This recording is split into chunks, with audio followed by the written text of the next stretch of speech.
Hello, it's been a while. My name's Steve Morris. I wrote a book called Do It Yourself, A History of Music in Medway.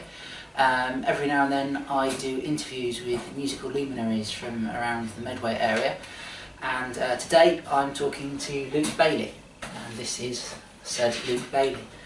So Luke, you released an album last year, didn't you, called Last Critic? Last Critic, yeah, that's the one. No, back in mid-December. Okay. I released that last year. Oh, right, so not that long ago. No, so still pretty recent now. So, what's your first musical memory? First musical memory, I think it's probably, so I was born just about in the 80s, so probably is about Euro 96 Okay. when I was a kid.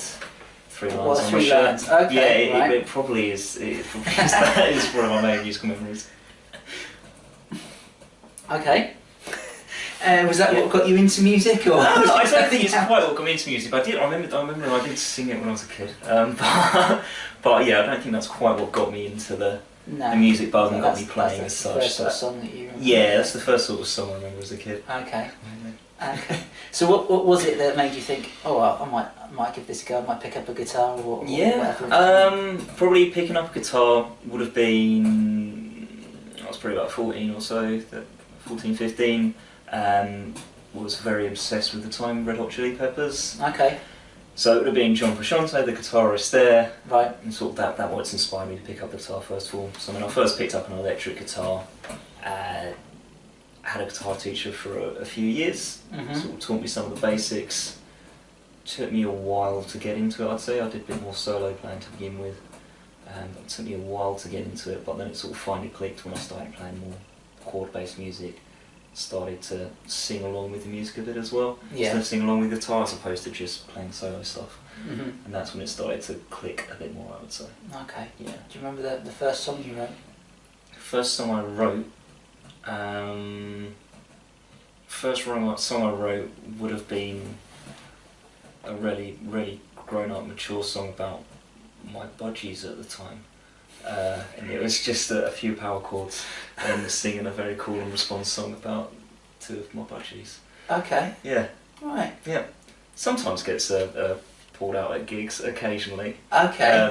The audience sing along and sing different verses in it, but Brilliant. yeah, probably the first one. These days, you're so I suppose you fit into this sort of singer-songwriter mould. Were you ever in a band or anything, or? No, I've never been in a band or anything. No, so it's always been been solo. Yeah, it's always been solo. Okay. Yeah. And listening to your album, I was trying to pick out what might he have been listening to at some point in his life. Yeah. I didn't pick out the Red Hot Chili Peppers. Yeah. Or the Lightning Seeds. No. Or Frank Skinner. Bob Dylan, certainly. Cat Stevens. Okay. Nick Drake. Yeah, Nick Drake definitely. And Johnny Cash. Johnny Cash definitely is definitely out of those. Have I missed anything out? Oh. I was admiring your Captain Beefheart memorabilia before we started following. Hadn't noticed any of that on the album, but no, I think it might sneak in there at points. I think like on the album there's it's quite a span of ages that although I released it last year, it's taken me a while to get that first full album out, actually get down to fully record it. So in terms of when like the songs were written, some of them maybe I wrote about a year ago now, some of them are probably about even 8-9 years old, so it's actually quite a span of ages on that album, I'd say. But yeah, I'd say like where you might hear some of like the Red Hot Chili Peppers I don't listen to that much now, but like still their main guitarist John Frusciante was the person I got into immediately. He does his own solo stuff, and that is much more acoustic and singer-songwriter based. One of his albums did have comparisons to Cat Stevens, one of his solo albums as such. So yeah, although it's not, there's a lineage as such. Red Hot Chili Peppers have found him and then on as such from there, I think. But two common themes I've detected in Medway music is a tendency towards the melancholy and referencing of local landmarks, and your album does both quite well. Do you think there's something about Medway that brings out the melancholy in people? It's a difficult question. I would say, I think, I mean, I've grown up in Medway all my life as such, moved away for parts, etc.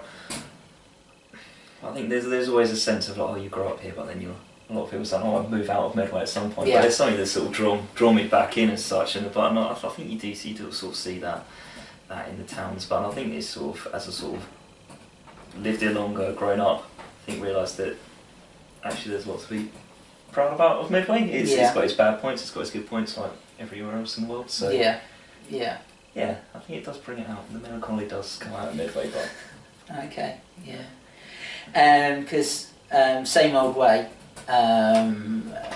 Towards the end of the album, if not the very end of the album. Yeah, it's the last track in the album. It's very specifically about Medway and sort of going away and not realising what you've left behind until you come back. Yeah. Almost you don't know what you've got till it's gone, kind of thing. Yeah, no, it's definitely. Yeah. So it's I guess my question was really, what does Medway mean to you? I think it means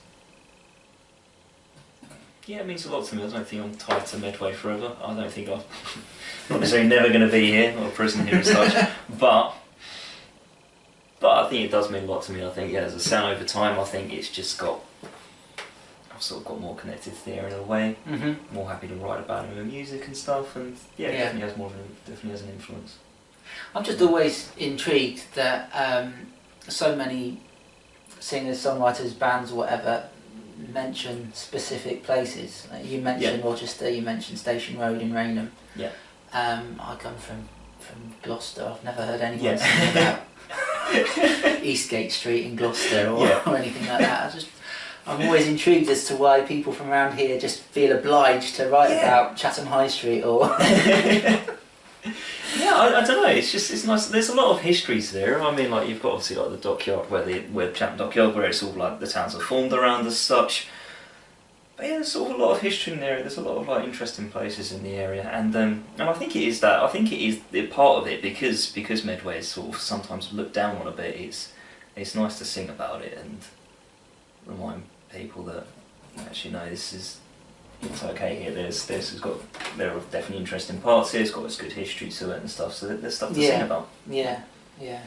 I mean, I mentioned one of those landmark references just now, Peter Mills, which is quite a tragic story about a lady who's lost lots of people in her life, and I got a real feeling this was a real person you were singing about. Is there any more you can tell us about that one? Yeah, no, sure. So I mean that is a real person. So that was my great grandma, so my mum's mum.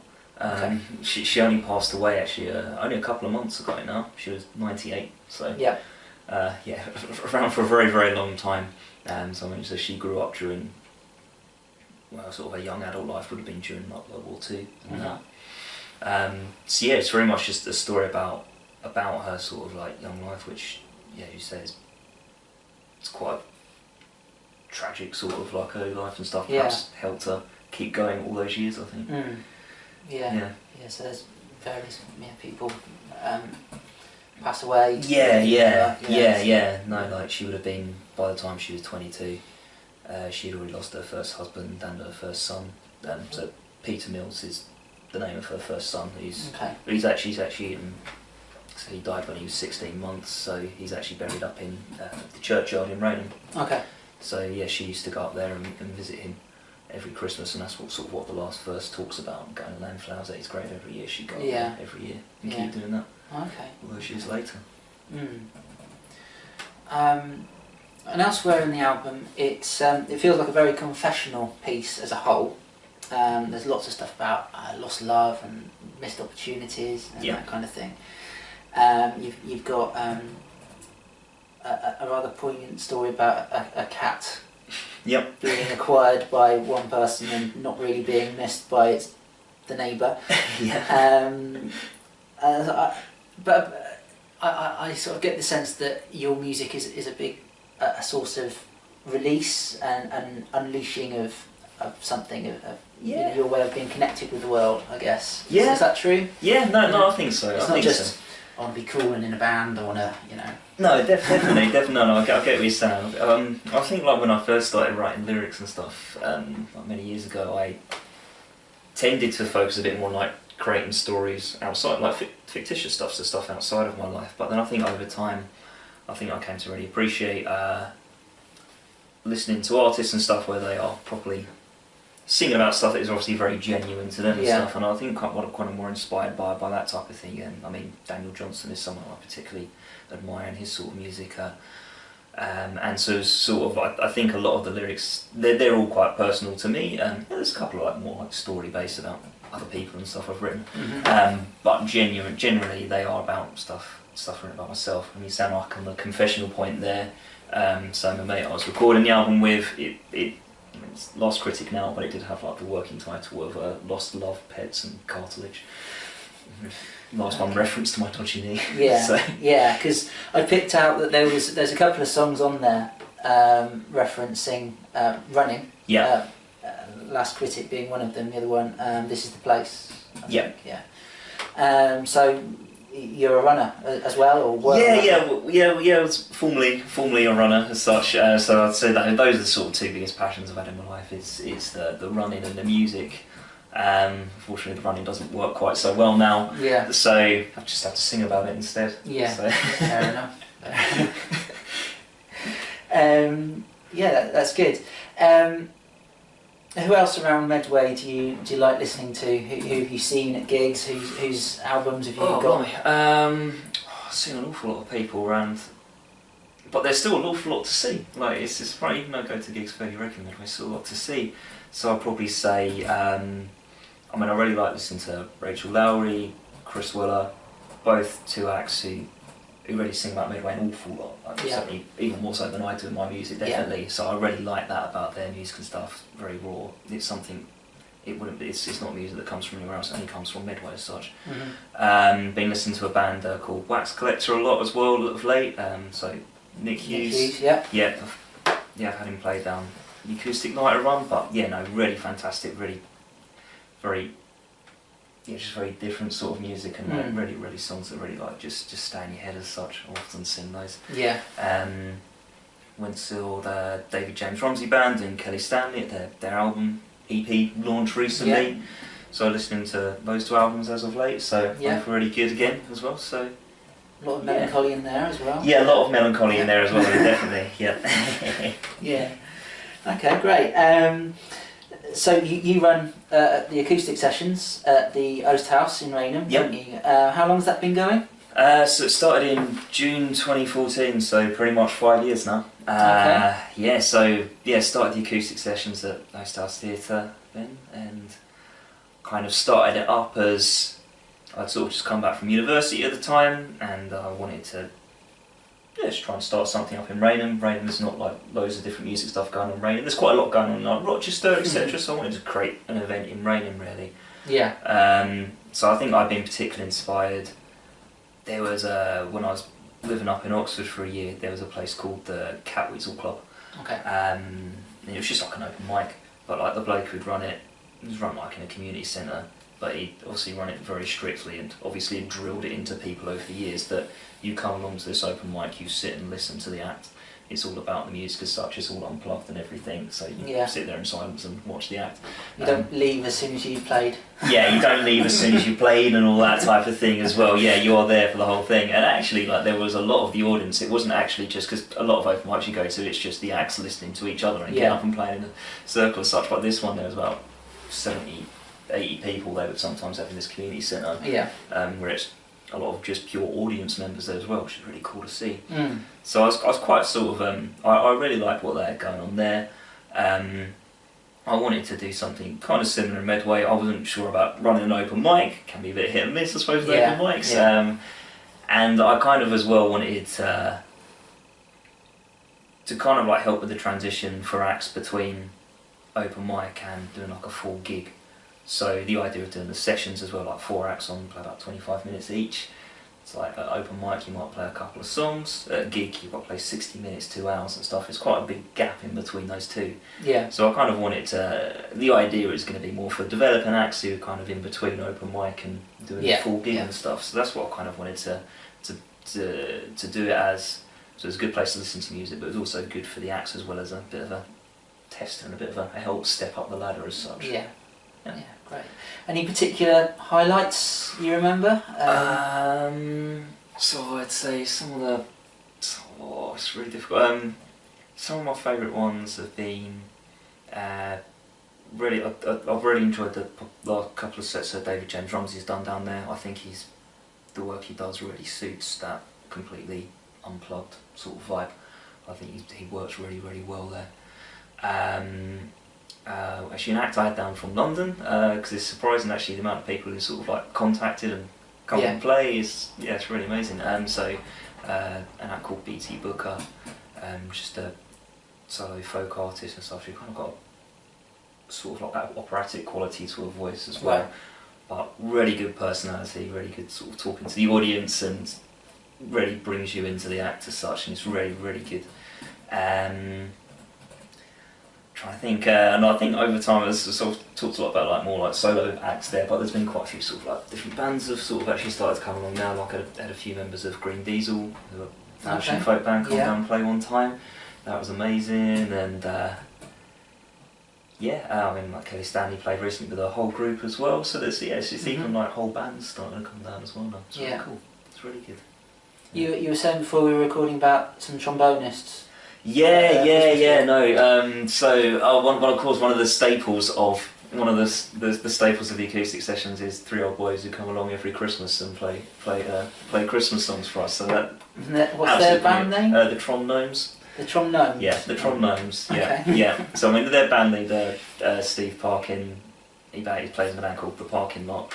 Like a jazz quintet, and they now gig down the theatre all the time actually. Okay. And so he's been a musician for sort of, we did as a full-time job and stuff now, but he still sort of does it now. He's kind of semi-retired as such, but really good.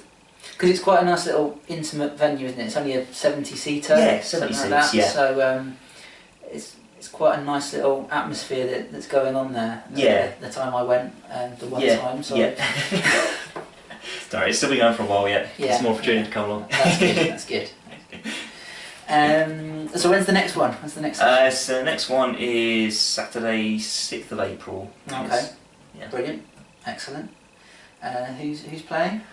Who have I got? I've got. There's 2 acts coming over from Holland for this one. Oh right. Okay. So still don't think that's the furthest afield I've had is a chap coming over from Italy. So I think that still wins and furthest travelled. So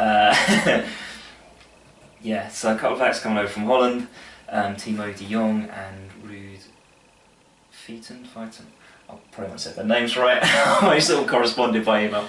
Then I've got local group and Ancient Orange. I've only really seen them mainly do like electric stuff at gigs, so to see what they do acoustically as well would be cool. Okay. And then another like trio as well playing, the Rambling Valentines, who are like a folk trio, they're playing as well. So so a lot of people coming down to play for this one. Great. So that should be cool. Great. So more of the groupy stuff. A bit more of a group on this kind of heavy. Great. And as for you, your future plans with your own music, what's the plan there? No, I need to probably this year is more focused on, obviously last year did a recording, so this year we need to get out there, start gigging a bit more to try and shift some copies of the album. It's surprising amount of people who don't actually own a CD player nowadays. It's quite upsetting. I know, it's shocking. It's shocking. I don't know what Spotify, I don't know what it's about really. So I've got to do more to sort of work on the album and getting that out there. And then, I think there's going to be, so I've got some more gigs coming up soon. Well, actually, first up I'm on BBC Radio Kent on the folk show on a Sunday with Doug. Got an email from him, sort of asked me to go on there. It's really cool. Good. So that's in a couple of weekends time, on Sunday. And then I've got probably next gig coming up will be Maybank holiday weekend, playing on the Sunday at the Firkin Frog in Herne Bay. Okay, brilliant. Well, have a great time at the Frog and on the radio, and doing other gigs, and hopefully hear some more new music from you, and definitely just keep going. Great. Definitely, cheers. Okay, thanks very much. Okay, thanks. And I'll see you again sometime soon, maybe one day at some point. Definitely.